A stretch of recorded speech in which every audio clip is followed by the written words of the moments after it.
welcome to Season 3, Episode 5 of Devendu's podcast. Today I am going to tell you a story about a sage and the mouse. A holy sage used to live and look after the temple. He would visit the city every day for alms and return in the evening for a meal. He collected more than he required for himself and would keep the excess in a bowl and distributed it among the poor workers who cleaned and decorated the temple in return.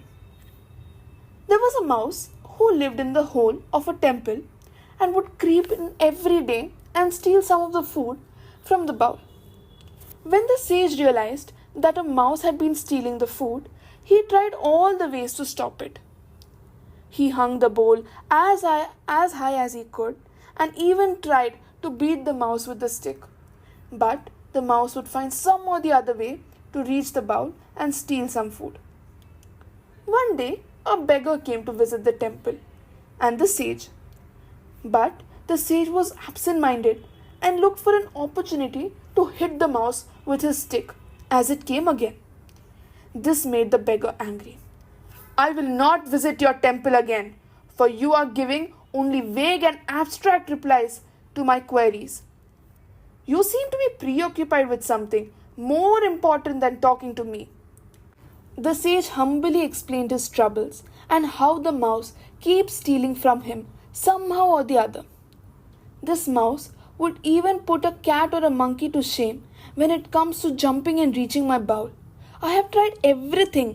I keep hitting my bowl with my stick, even while talking to you, to save the food I keep for my workers from being stolen from the mouse. The beggar understood the sage's troubles and advised, "A mouse that jumps more than it should be, a mouse that is faster than the others, must have some reason for it. I am sure it must have accumulated a lot of food in its hole. This is the reason that the mouse feels exalted and has the energy to jump so high. The mouse knows that he has nothing to lose and thus nothing to fear." And thus the holy man and the beggar concluded that if they can track the mouse to its hole, they will be able to reach a store of food. They decided to follow the tracks of the mouse the very next morning. They followed the mouse's track and arrived at the entrance of the hole.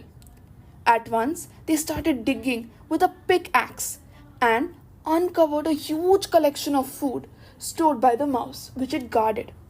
They collected the food and stored it safely in the temple. On the other hand, the mouse was very depressed on realizing that the entire store of food that it had accumulated for so long had been lost. It felt deeply dejected and lost all its confidence. The mouse had no food and decided to jump for the bowl at nightfall. But when it tried to reach the bowl, it realized that it neither had the strength nor the confidence to reach the bowl. During this time, the sage charged it with a stick. It was so depressed that it was not able to react quickly and it was hit. It was not a deadly blow, but it was hurt. Somehow it managed to escape and left the temple at once. It decided not to return again. The wise indeed say, "Strike at the source of the enemy's power to destroy him." I hope you like this episode. If so, please follow my podcast and my Instagram account for more updates. The link will be given in the description box below. And also, please put your comments over there. Till then, bye.